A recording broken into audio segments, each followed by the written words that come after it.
আসসালামু আলাইকুম। Hello everyone, সবাই কেমন আছেন? আশা করি আপনারা সবাই ভালো আছেন।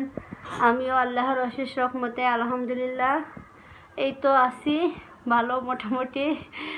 আর এই অবস্থা যেমন থাকা যায়। আর আজকের ভিডিওটা আমি শুরু করলাম। এই যে দেখেন আমি খাবার কি খাই। এই যে এখানে একটা, এই যে আমার ছেলে আর আমি মিলে দুজনে মিলে এটা খাইছি। মানে একটা পুরোটা খাইতে পারি না, মানে যে কোনো দিন একটু একটু করে খাচ্ছি। আর এখন ছেলেকে মাদ্রাসায় দিয়ে আসছি ঈদের পরে। এই আজকে মাদ্রাসা খুললো, আর ছেলেকে নিয়ে আসলাম। আসাতে আমি ইচ্ছে করতেছিল যে আমি ঝালমুড়ি নিয়ে যাই। আর ছেলের বাইরের খাবার একদমই নিষিদ্ধ। আর কালকের আগের দিন মানে ফুচকা খেতে নিয়ে গেছিলাম, কালকেই তো মনে হয় ফুচকা খেতে নিয়ে গেছিলাম, খাইছে। তো এই ভাবছি যে ছেলে যেহেতু আজকে বাসায় নাই, মাদ্রাসায় দিয়ে আসছি, ওর জন্য তো খাইতে পারি না, তাই ঝালমুড়ি নিয়ে আসছি। ছেলে মাদ্রাসা থাকতে থাকতে আমি এটা খেয়ে ফেলবো। আর ও খাইছে কালকে ঝালমুড়ি। আর এখন আপনাদের সাথে এটা শেয়ার করলাম। আর বেশি টাইম নাই, এখন মাগরিবের আজান দিছে, এটা মুড়িটা খাওয়ার পরে নামাজ পড়বো। আর বাকি গুলো আপনাদের সাথে পরে শেয়ার করবো। আমার মানে হাঁফায় আসতেছে, আমি মাদ্রাসা দিয়ে আসছি আমার ছেলেরে। আসার টাইমে আবার বৃষ্টি, ঝিরিঝিরি বৃষ্টি, আমি বাইরে বের হইলে বোঝা যায় যে আসলে বাইরে বৃষ্টি আছে কিনা, আর রুমের থেকে বোঝা যায় না। আমি বৃষ্টি ছাতা নিয়ে যাই নাই, ভিজা গেছে মনে হালকা একটু একটু। তাই পরে কথা বলি আপনাদের সাথে আজকে।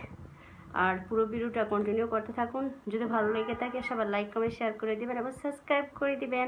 আর পাশে থাকা লাইক করে ক্লিক করে দিবেন। আপনাদের একটা লাইক একটা কমেন্টস দ্বারা আপনাদের মতো আরও ভিউয়ার্সদের কাছে পৌঁছাইতে সাহায্য করবে। সবাই বেশি বেশি করে সাপোর্ট করবেন, তাহলে ভালো ভালো ভিডিও দেওয়ার চেষ্টা করব। আর যত অসুস্থতাই থাকুক ভিডিও দিতে অনেক ভালো লাগে, আর যদি সাপোর্ট না করেন ভালো লাগে না। সবাই বেশি বেশি করে একটু সাপোর্ট করবেন। এই তো অনেক দিন হয়ে গেছে, তারপরে আমি শোকেসটা খুলে দেখলাম এগুলো আবর্জনা মনে হচ্ছে। জিহাদের আপু যা সামনে পায় তাই রাইখা দেয় ফ্রি আমার কেবিনেটে, মানে শোকেসে। এই জন্য এগুলো নামাই ফেলছি। এগুলো যে সেন্ট্রালে আমার ছেলেকে হসপিটাল ভর্তি করাইছিলাম রোজার ঈদের আগে, সেগুলোই দিচ্ছিল। এখন আমি এটা প্যাকেটিংটা দেখে আপনাদের সাথে শেয়ার করতেছি, এতটাই সুন্দর। আর একটা মেরিল সাবান দিয়েছিল, আর এখানে ব্রাশ আপ দিয়েছিল, আর এটা দিয়েছিল। তারপরে একটা সানসিল্ক শ্যাম্পু দিয়েছিল, প্যাকেটটা সেই সুন্দর ছিল। এই জন্য আর আব্বু কী করছে, শোকেসের মধ্যে সাজায় রেখে দিছে। আমার কাছে একদম হিবিজিবি মনে হচ্ছে, সেজন্য ভাবছি এটা ফালাইয়া দিব। আর ওগুলা সাবানটা আমি হাত ধোয়ার জন্য ব্যবহার করে দিব। আর যেদিন আমাদের ফ্রেশ থাকে, ফ্রেশ ওয়াশ না থাকে, ওই দিন ওটা ব্যবহার করব। আর জিহাদ কি করছে, সেলামি সবার কাছ থেকে নিয়ে ওর কাছে জমা রাখছে। আর ওগুলা ধরবে না, ওর মামার কাছে বাকি ছিল সালামি নেওয়ার। ওর মামাকে ফোন দিয়ে বলছো তুমি তো আমাকে ঈদের সালামি দাও নাই। ওর মামা বাইরে থাকে। তারপর ভাইয়া কি করছে, বিকাশ আমার সাথে সাথে বিকাশে টাকা পাঠাইতেছিল। আমি বিকাশ থেকে টাকা উঠাইয়া তারপর ওরে আমি খাওয়াইতে নিয়ে গেলাম। আর ওর বাইরের খাবার একদমই নিষেধ। তারপরও কি করবো, বেচারার কে আর রাখতে পারি না যে আমার স্যালামির টাকাতে আমাকে তুমি খাওয়াবা। ওই বাহিরের খাবার খেয়ে ওই টাইফয়েড জ্বর ধরা পড়ছিল। ওখান থেকে ওই এয়ারপোর্ট থেকে বেশি একটা খাওয়াইতে চাই না, তারপর খাওয়াইছি, আর কিছু করার নাই। গ্রাম থেকে আসার টাইমে জিহাদের আব্বু মাছ নিয়ে আসছিলো। আর এই যে এটা একদম টাটকা মাছ, আমার শ্বশুরের পুকুরের চাষ করার মাছ। এখানে অনেক মাছ ছাড়ে, এখন বসি দিয়ে শুধু তেলাপিয়া মাছটাই বেশি উঠে, এটা আমার যা ধরে দিয়েছিল। আর এখন এগুলো আমি ফ্রাই করে খাবো, কারণ এগুলো সবজি দিয়ে খাইতে একদমই ভালো লাগে না, কেমন একটা গন্ধ যে আসে, যতই পুকুরের নিজেদের চাষ করা মাছ হোক। এর জন্য আমি যখনই মাছ পুকুর গ্রাম থেকে নিয়ে আসি তখন এটা আমরা ফ্রাই করে খাওয়ার চেষ্টা করি। আর জিহাদের আব্বু যেহেতু এখন খাবার নেয় না, কারণ যেহেতু আমি অসুস্থ, সেজন্য জিহাদের আব্বু এখন আর খাবার নেয় না। আর সকালে খাইয়া যায়, আর যে দুপুরে দোকান থেকে কিছু একটা খেয়ে নেয়, আর রুটি বা ভাত বাড়ি কিছু খেয়ে নেয়, আর রাত্রে এসে খায়। এখন আমি এটা ম্যাগনেট করে রাখবো, এটা এখন দুপুর টাইমে। আর বাকি যে কী জানি বলে ম্যাগনেট করে তারপরে আমি দুপুরে খাওয়ার জন্য আমার কোনো কিছুই নাই, আমার কাছে কোনো খাবারই ভালো লাগতেছিল না। আমি একটু খিচুড়ি রান্না করে নিব, বাসায় পোলাওর চাল ছিল, আর অল্প একটু মসুরির ডাল ছিল, কারণ আমরা যেহেতু মাসের প্রথমে গ্রামে চলে গেছিলাম, মসুরির ডালটা ওরকম আনা হয় নাই, সেজন্য একটু আমি খাইতে পারবো যথেষ্ট পরিমাণ আছে। আর এটা কয়েক ঘন্টা ম্যাগনেট করে রাখলে অনেক ভালো। আমি তো বেশ কতক্ষণ রাখি।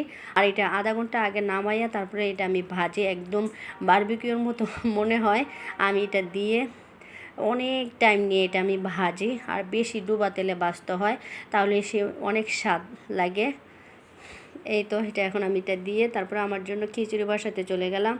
আমি সব মশলা দিয়ে তারপর এটা খাবো। আর কোনো খাবার এই মুহূর্তে ভালো লাগে না, যখন যেটা মন চায় এটা একটু করে খাই।